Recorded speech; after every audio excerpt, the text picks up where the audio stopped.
Graça e paz, meus irmãos. É muito bom estar reunido aqui com vocês, nesse momento tão especial de compartilhar a palavra, principalmente nesse domingo que está representando o Dia das Mães. Eu sei que o Dia das Mães é todos os dias, mas receba, cada mãe na sua casa, o meu abraço.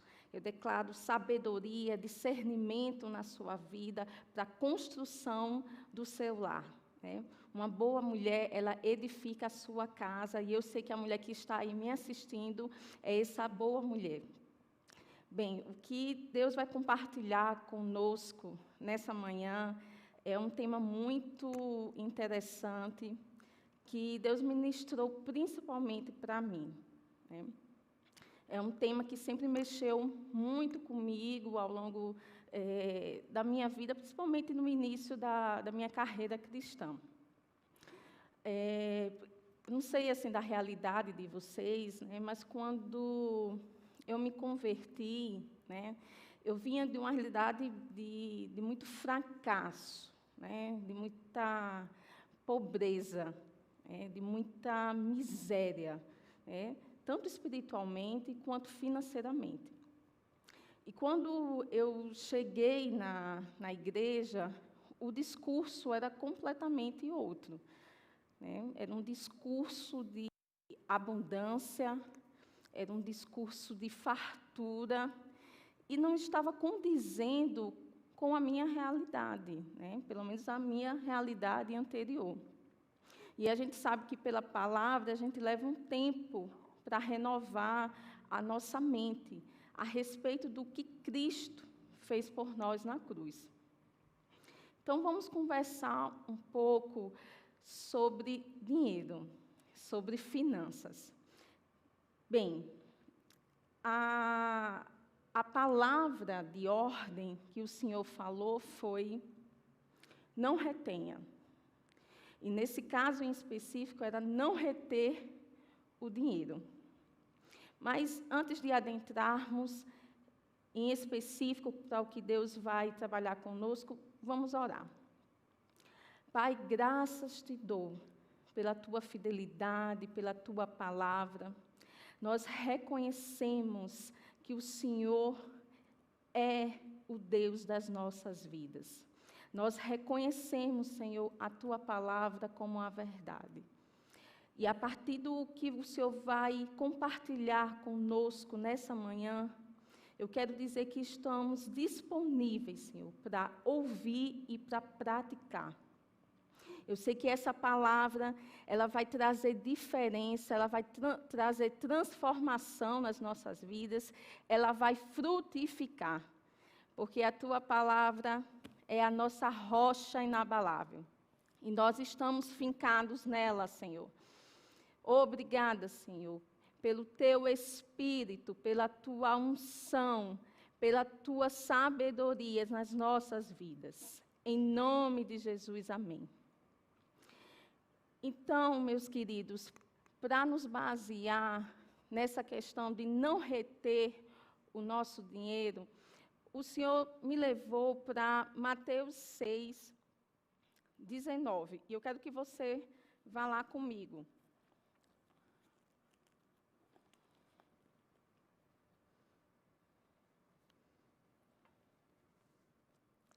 Aleluias. Aqui, queridos, em Mateus, Jesus vai falar para os seus discípulos o seguinte: não ajunteis tesouros na terra, onde a traça e a ferrugem tudo consomem, e onde os ladrões minam e roubam. Mas ajuntai tesouros no céu, onde nem a traça nem a ferrugem consome, e onde os ladrões não minam nem roubam. Porque onde estiver o vosso tesouro, aí estará também o vosso coração. E vamos parar, primeiramente, aqui, até o versículo 21, mas depois vamos continuar, porque eu vou dividir, queridos, essa explicação em mais ou menos três partes. Mas nessa em especial, que Jesus está tratando sobre o que seria ajuntar esse tesouro na terra, e não um tesouro que vai ser corrompido pela traça, e nos focarmos em ajuntar tesouro no céu, foi porque o Senhor estava falando comigo que, geralmente, nos momentos de crise, como que estamos vivendo nesse momento, Satanás ele costuma dizer, retenha o seu dinheiro, até porque você não sabe o que vai acontecer no amanhã, né? E eu sei que, para muitos, ele tem falado isso, retenha. Só que, hoje, a palavra de ordem é justamente o contrário. Não só hoje, porque pela palavra como um todo, a gente vê que Deus está falando isso, né, há muito tempo, mas hoje, em especial, Deus está falando conosco. Não retenha o seu dinheiro por questão de medo ou de insegurança. Nós não vamos, queridos, encontrar base bíblica para isso. E o Senhor está querendo deixar isso bem claro, para que a gente não permita que o medo assole o nosso coração diante dessa crise, diante do que Satanás está dizendo, que vai haver falta, que não vamos ter o que comer, que não vamos ter dinheiro para comprar, para consumir, e fica atemorizando os nossos pensamentos.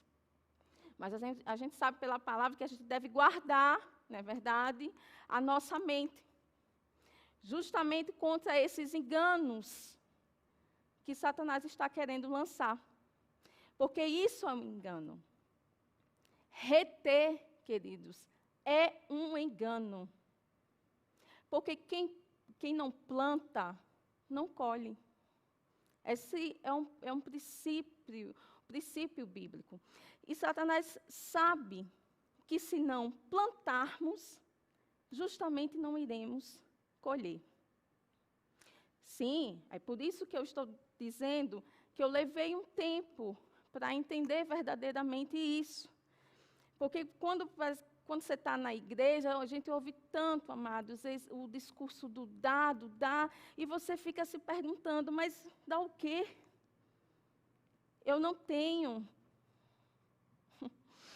Mas é justamente por conta disso que eu levei um tempo para entender, mas depois que eu entendi, queridos, a minha vida não foi mais a mesma. Depois que eu entendi que a colheita, ela vem depois da plantação, tudo fica mais fácil.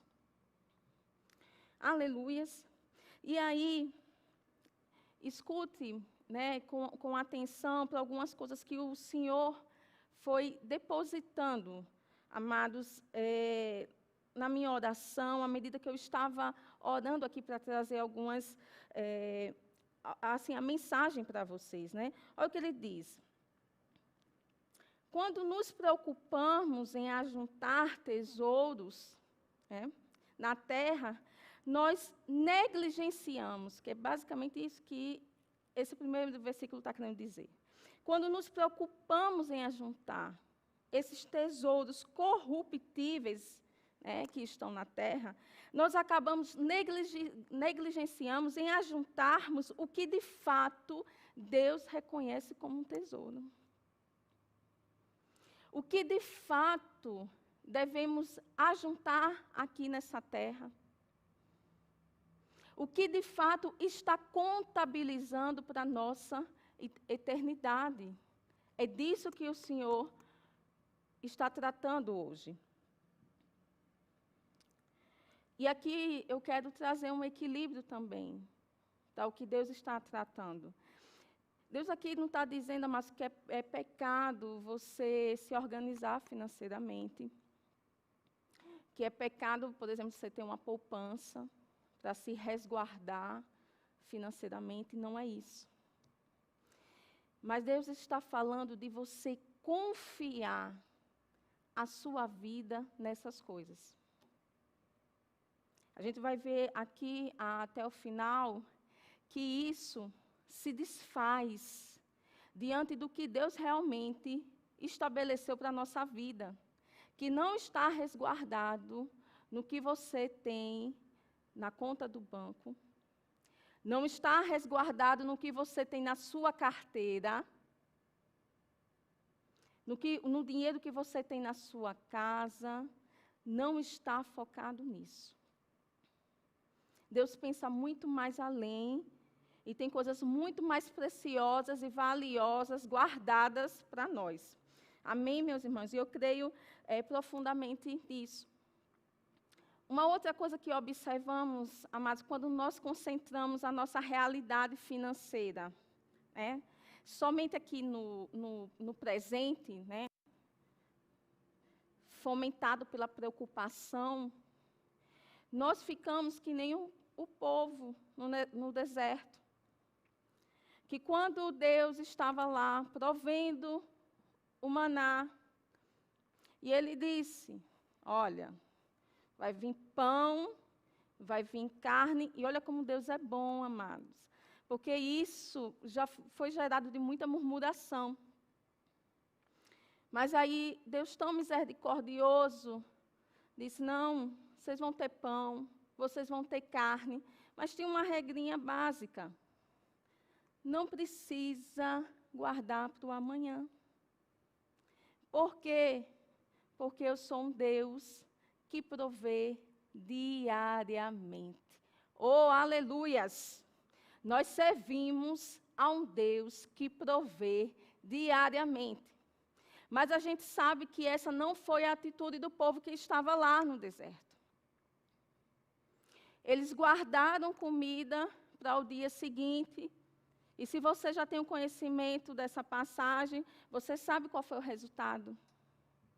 Apareceram bichos naquele alimento, o mau cheiro, ou seja, se estragou. Porque quando decidimos guardar o que não nos convém, o que Deus já está dizendo há muito tempo, não guarde, dê. Aí acontece justamente isso. Os bichos vêm e corroem, consomem aquilo. E acaba que você nem desfruta. Algo que você, querido, está assim, guardando com tanto zelo. É meu, é meu, é meu, ninguém me tira. E depois a consequência vem. Acaba aquilo se perdendo, se corroendo. E não é isso, queridos, que Deus quer que aconteça com a nossa vida, com as coisas que temos ao redor, com os nossos objetos. Não é isso que Deus planejou para a gente, para estar passando por situações de prejuízo, por não nos atentarmos ao que Deus quer. É verdade? Mas eu creio que essa realidade não é para a gente, amém? Meus irmãos. E olha só, Jesus ele vai continuar aqui o seu discurso. E aqui eu entro para a compreensão da segunda parte, dessa passagem. E ele vai dizer o seguinte, no versículo 22, meus irmãos, está descrito assim: a candeia do corpo são os olhos de sorte, que se os teus olhos forem bons, todo o teu corpo terá luz. Se, porém, os teus olhos forem maus, o teu corpo será tenebroso. Se, portanto, a luz que em ti há são trevas, quão grandes serão tais trevas? Eu não sei você, meu irmão, mas quando eu li essa passagem, numa primeira vez, eu pensei que Jesus, em específico aqui, Deus também, tinha perdido o foco da conversa. Porque ele está inicialmente falando sobre tesouros, né? E vamos aqui, eu aqui estou traduzindo aqui para dinheiro, como algo corruptível. E ele, no meio do que ele está tratando sobre o dinheiro, ele vai estar chamando, despertando a gente para falar sobre luz. Sobre luz. E ainda mais, queridos, é uma luz, veja no versículo 23, que eles bem assim, tome cuidado para que essa luz não seja trevas. Como é que, amados, eu posso ter luz, mas essa luz, de alguma forma, representar trevas?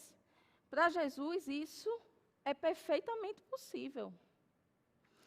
Mas eu te pergunto, por que, queridos, Jesus está falando aqui sobre dinheiro, mas, ao mesmo tempo, está tratando sobre luz? Mas o que o Espírito Santo foi ministrando para mim foi que, nos momentos que Jesus vai falar, e principalmente na passagem assim, anterior, Jesus vai dizer que somos luz. Então, significa que luz está relacionado com identidade. Porque ele está dizendo que somos luz, né? Isso a gente vai encontrar no capítulo 5, só é você voltar aqui um pouquinho, meu irmão, no capítulo 5, versículo 14. Ele vai estar justamente dizendo que somos luz, né? Vós sois a luz do mundo. Não se pode esconder uma cidade edificada sobre um monte, nem se acende a candeia e se coloca debaixo do alqueire, mas no velador e dá a luz a todos que estão na casa. Assim resplandeça a vossa luz diante dos homens, para que vejam as vossas boas obras e glorifiquem o vosso Pai que está nos céus. Então, Deus aqui está nos associando a sermos luz, é uma identidade. Mas o que isso tem a ver com o dinheiro? E a resposta, queridos, que o Senhor tratou comigo é: se temos a consciência que somos luz, principalmente, amados, depois de que nascemos de novo, se temos verdadeiramente essa consciência, nós sabemos que o que temos e como lidamos com o dinheiro não tem nada a ver com a nossa nova posição. Veja bem, se eu de fato tenho a consciência, por exemplo, que eu sou Edgleide, que eu sou nordestina, nascida em Alagoas, e alguém chegar para mim e disser: olha, seu nome não é esse, você não veio dessa região, você não veio desse estado, eu vou dizer: opa, peraí, você está equivocada. Porque eu sei quem eu sou. Eu sou Edgleide, sou a nordestina, alagoana. Independente, queridos, do que o outro diga, ou da situação ao meu redor, essa consciência de quem eu sou não muda. Mas olha que interessante, parece que quando a gente passa por essas situações de crise, às vezes parece que temos também crise de identidade. E Jesus aqui dizendo, seja no capítulo 5 ou no capítulo 6, ei, vocês são luz. Não deve haver trevas em vocês. Opa! Só, amados, quem realmente tem luz, quem é nascido de novo, tem a possibilidade de provar de uma nova realidade, de próspero, de abençoado, de generoso. Não vai ser, querido, as situações adversas que vão determinar o contrário. Não. Se você é generoso, você vai ser generoso, em crise ou não estando crise. A não ser, amados, que você esteja com algum problema de identidade. Porque se estamos, de alguma forma, tendo comportamentos contrários a essa nova realidade de luz que somos, de generosos que somos, de prósperos que somos,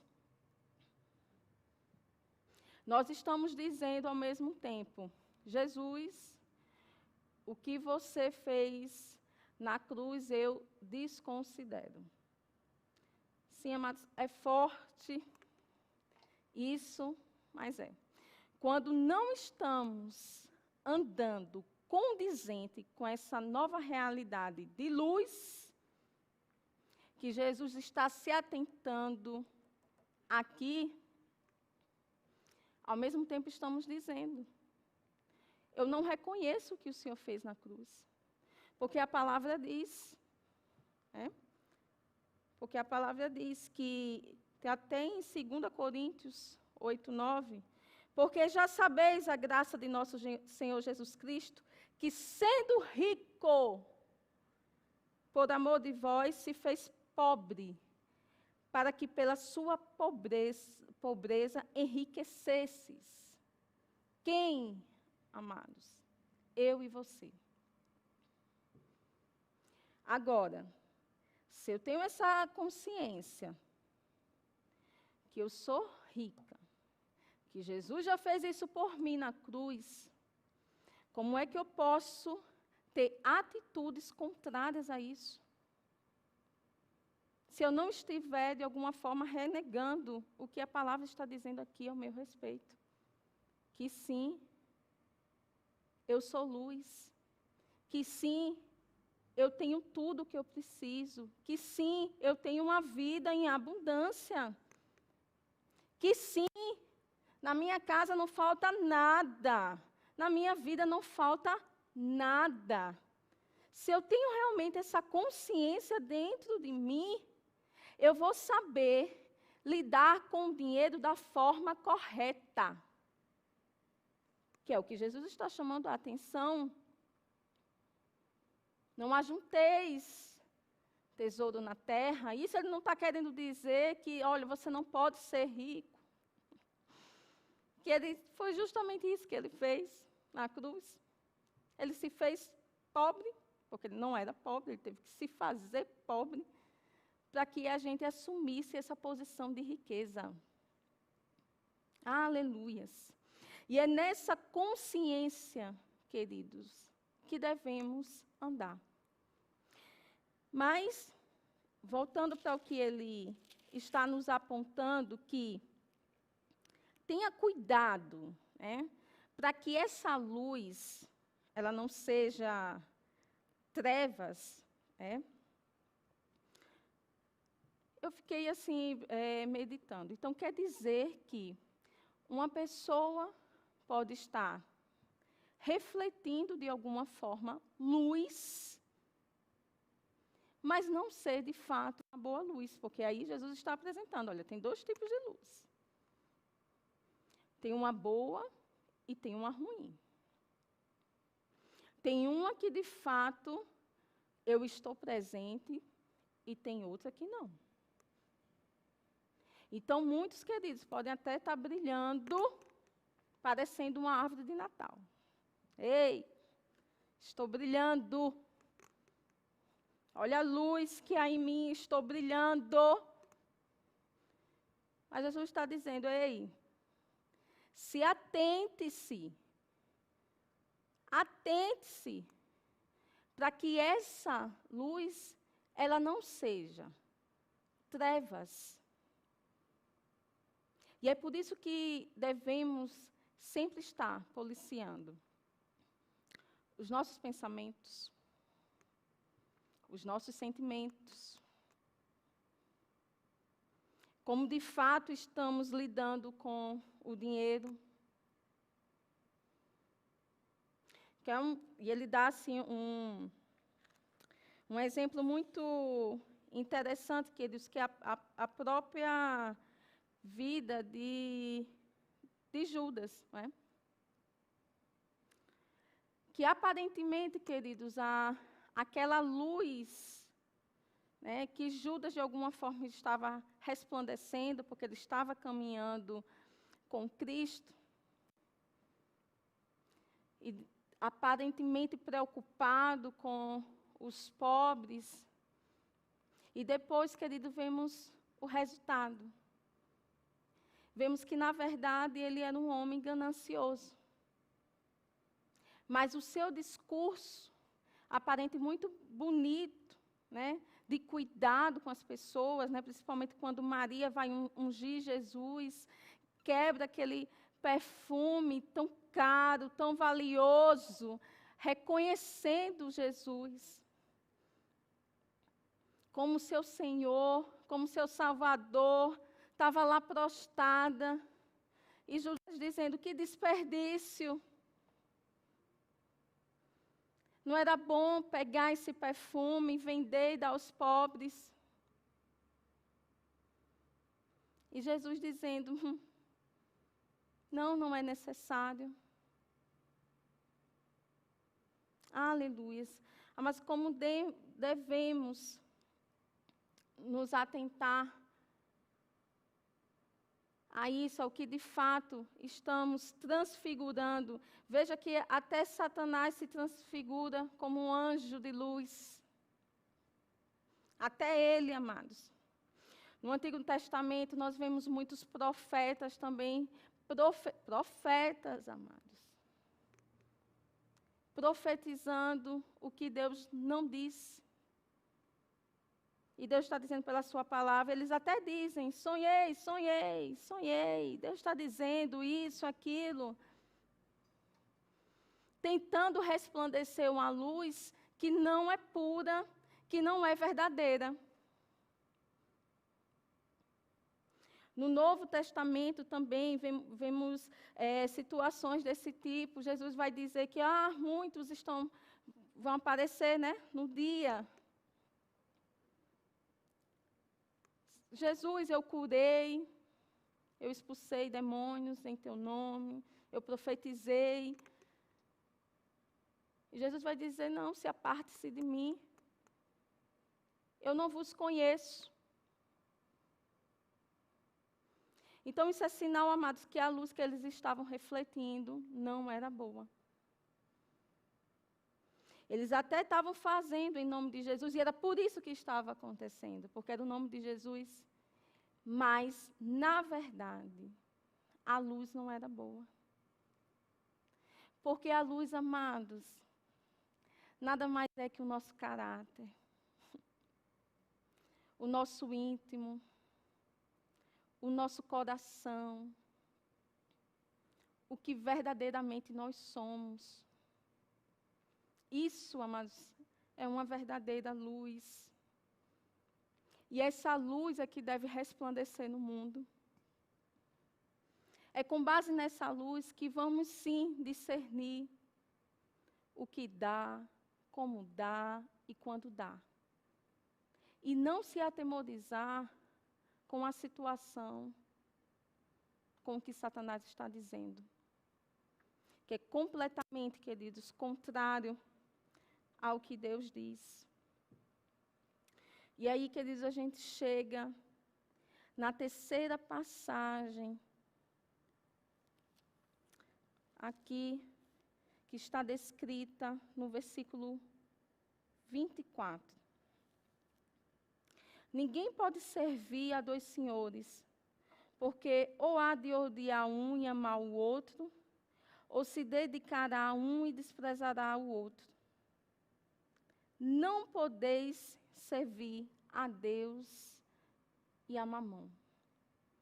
Eu gosto sempre de dizer que Deus não é um Deus de mistura, né? Não é um Deus que está lá, está cá, de um lado, de outro. Não, até porque lá em Tiago está dizendo, né, não seja homens de ânimo dobre, inconstantes. E nós servimos a um Deus que, graças a Deus, não é inconstante. Então, não devemos agir nesse tipo de comportamento, né?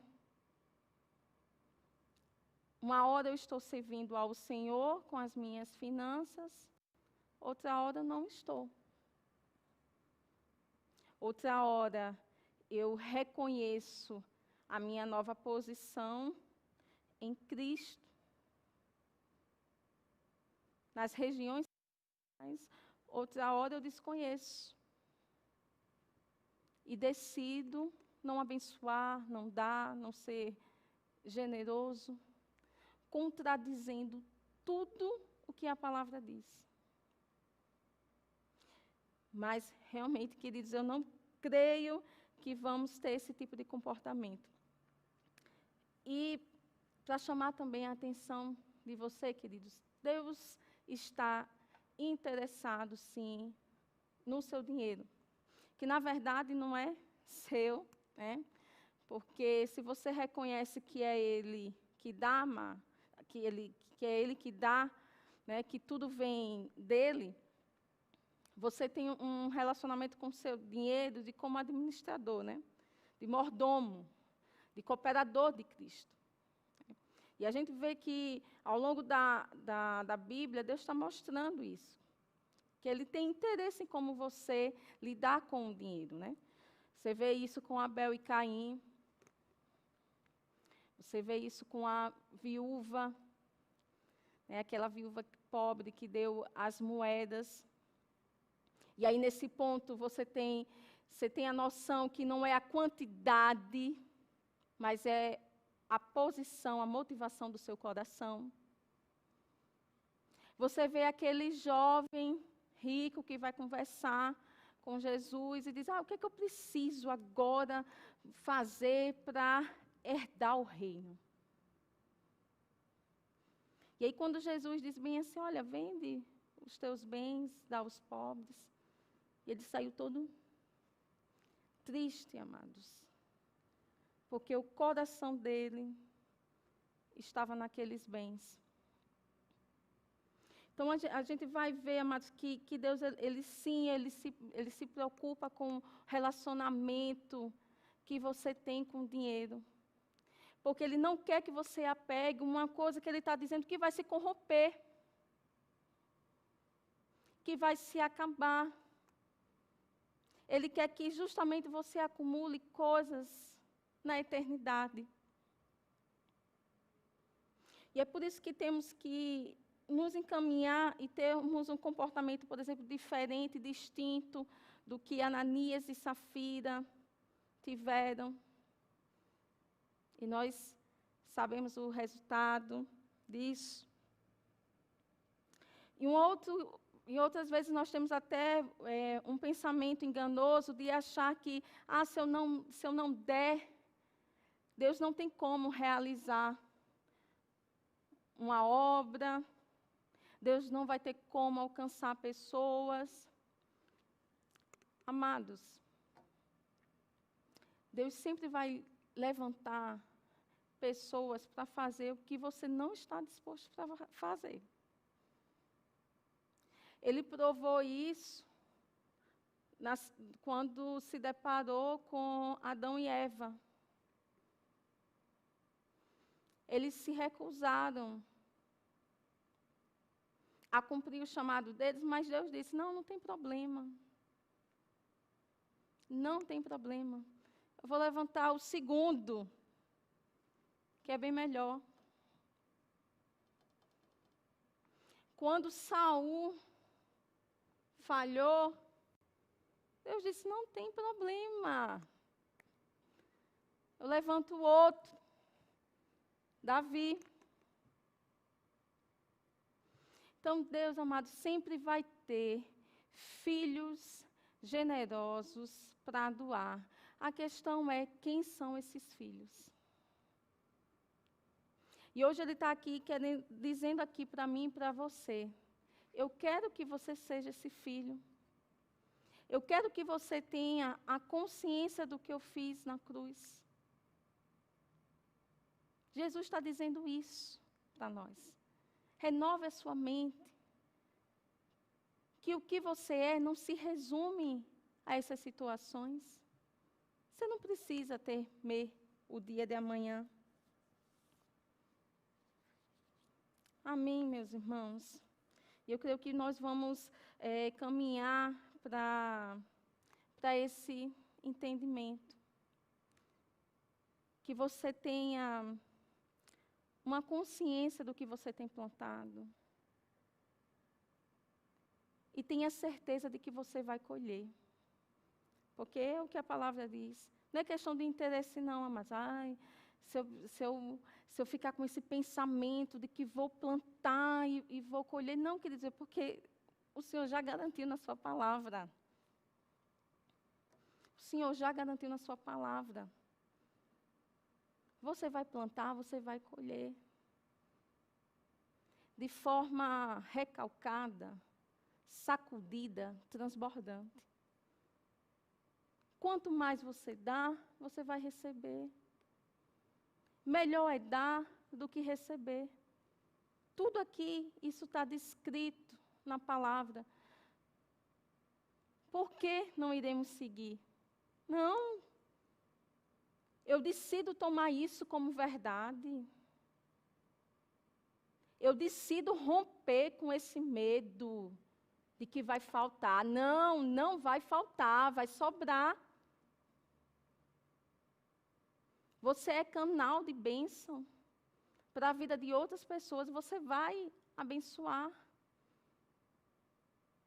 Você ganhou um coração generoso, amados, depois que nasceu de novo.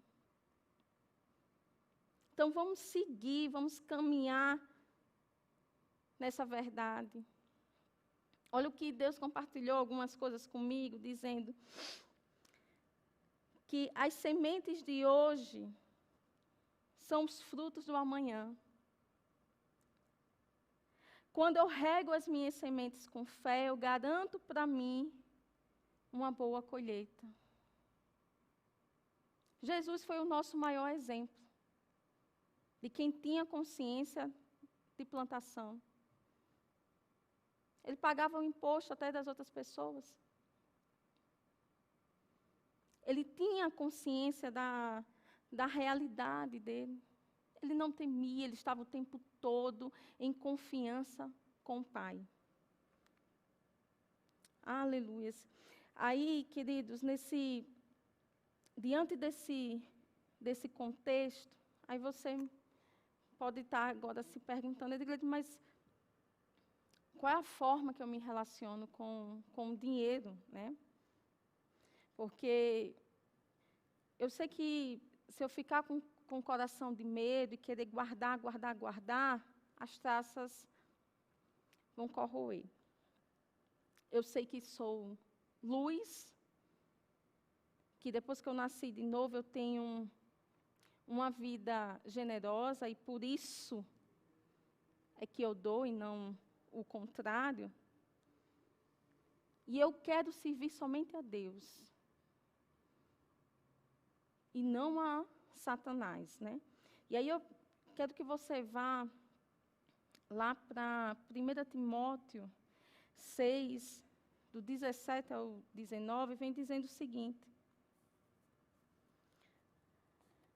manda os ricos deste mundo que não sejam altivos, nem ponham a esperança na incerteza das riquezas, mas em Deus, que abundantemente nos dá todas as coisas para delas gozarmos.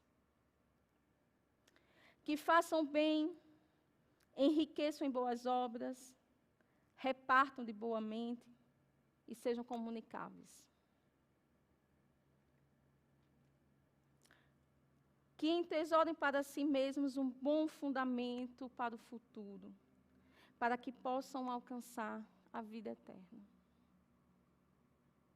Queridos, nós devemos ter a consciência de plantar em todo o tempo, porque sabemos quem temos servido.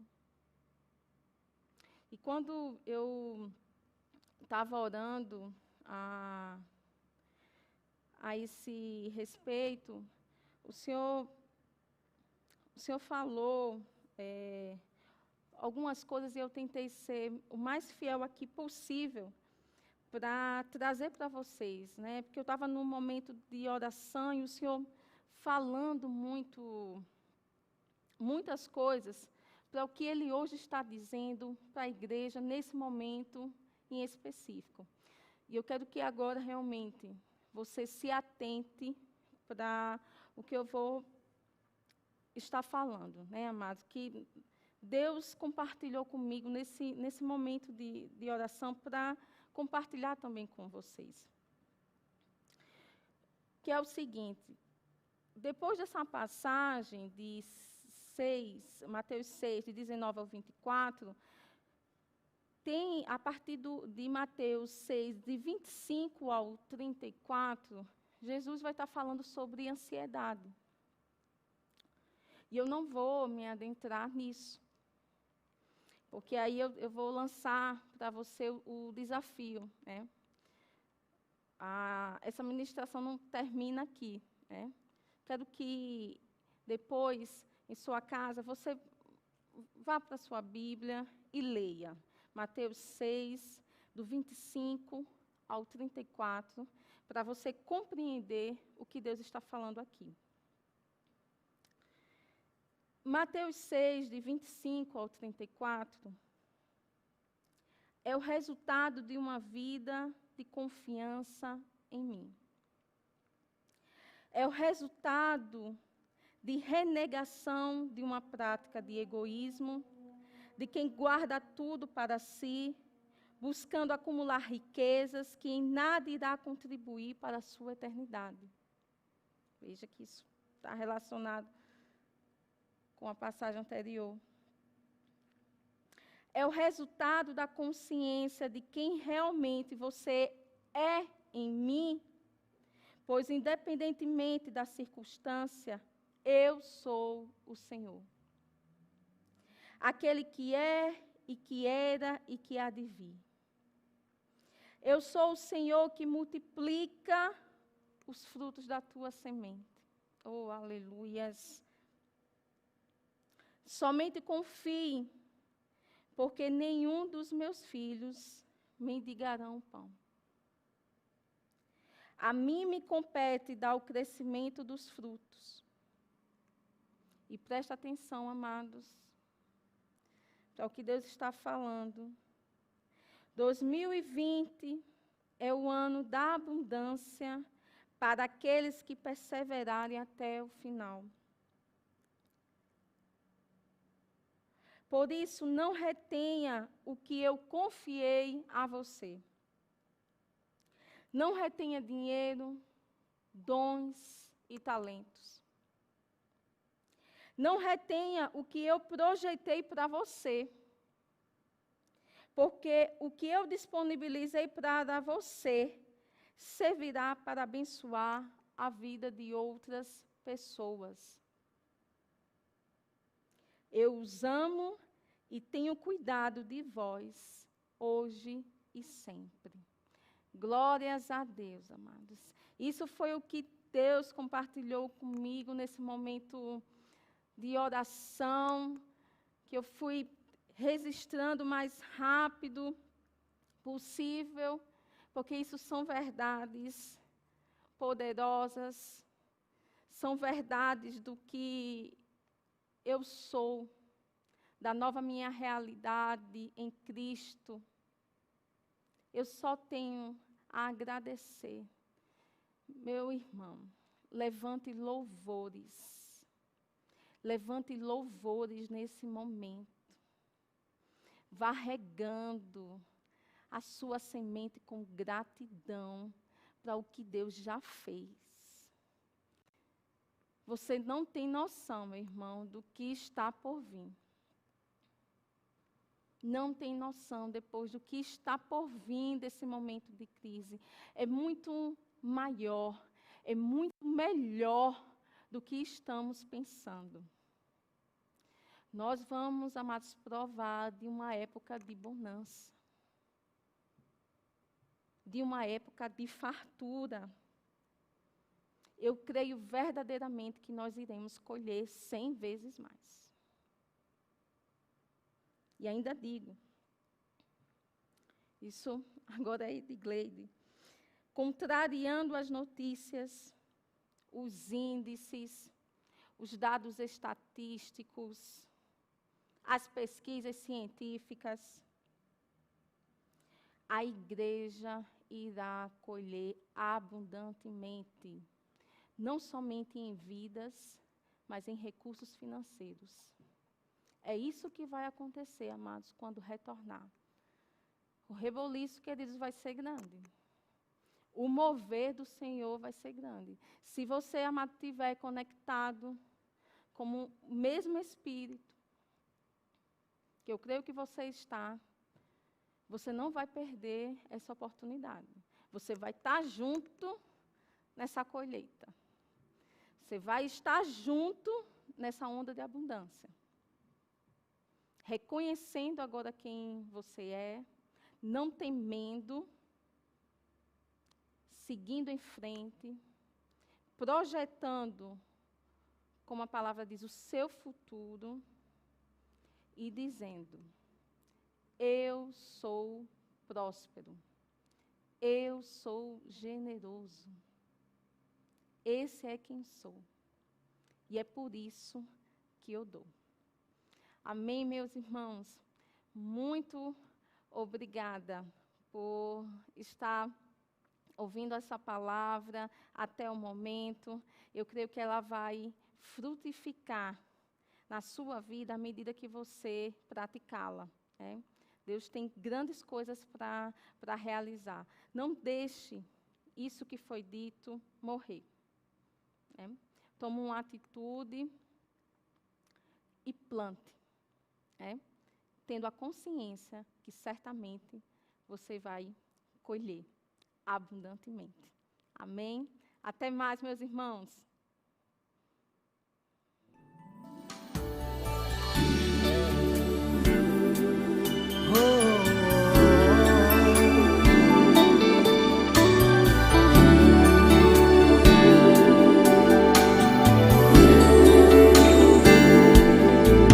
Estou andando em novidade de vida. Eu ando em novidade de vida, pois eu nasci de novo, nasci de Deus, pra viver a vida que Ele me deu.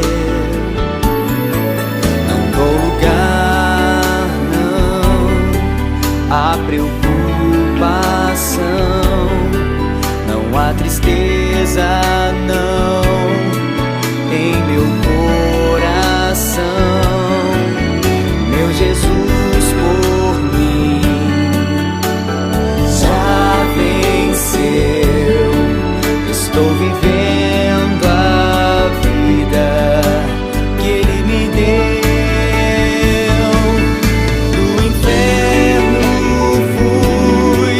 Resgatado ao lado de Jesus, estou a ser